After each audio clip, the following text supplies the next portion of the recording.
Venom was way better than anyone thought it would be. Like, sure, it's not great, but it has its problems, but it's still honestly a fairly good movie. I enjoyed it overall. And since that movie came out, Sony got really confident and they were like, hey, that movie was kind of successful, so why don't we make our whole own movie universe of these Sony Marvel characters? And then the Spunk was born, aka Sony universe of Marvel, Sony Pictures universe of Marvel characters. Yeah, that gets confusing. And obviously we know they want these characters to cross over with the MCU, and the obvious one is Venom and Spider-Man, because pretty much everyone would love to see these two characters either battle or team up for something in a future movie.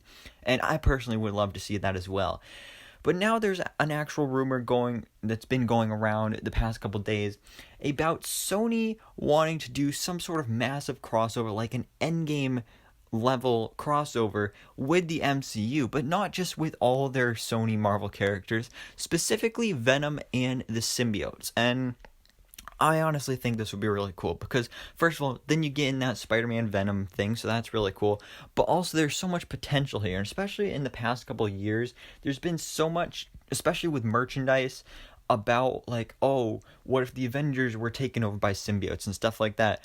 Like, for example, the third season of the current Spider-Man cartoon on Disney XD, it's subtitled Maximum Venom, and the whole season is about the Avengers and all the other heroes getting taken over by symbiotes. So we could honestly see an adaptation of this on the big screen, and this would be a huge, big, massive level event similar to Endgame. And then we could have like Null, the creator of the symbiotes, as like the big bad.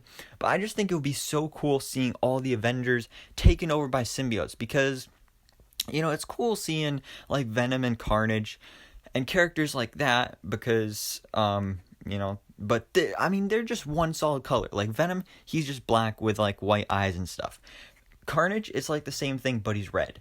But whenever in cartoons or comics, whenever the Avengers or other Marvel characters are taken over by symbiotes, there's always other colors in there. Like you're seeing throughout this video, some art that they actually used for that Maximum Venom show, of what these different characters looked like in symbiote form, and it actually looks really, really cool because they're so bright and colorful. So I just think this would be such a great idea. Plus, it would make them so much money, like so much money, especially with merchandise once again, because every movie that you get of a superhero character, they always want to make new action figures and new toys of all the characters because they get a lot of money that way. And making all these characters taken over by symbiotes, there's so much you could do with that. So I would absolutely love to see this, although it is just a rumor, so of course take it with a grain of salt. But I think this is a great idea. I don't know how Kevin Feige would feel about it, but we'll see. I mean, it's definitely something that would be cool to see, but at the same time, would it make sense? I don't know, but definitely let me know down in the comments below, guys. Would you like to see a massive Venom Symbiote MCU crossover with an Endgame Infinity War type level going on here? I think it'd be great, but like I said, let me know down in the comments below. Thank you guys so much for watching. Please drop a like if you enjoyed this video, and hit the subscribe button so I can keep up to date on everything that goes on in the Marvel life.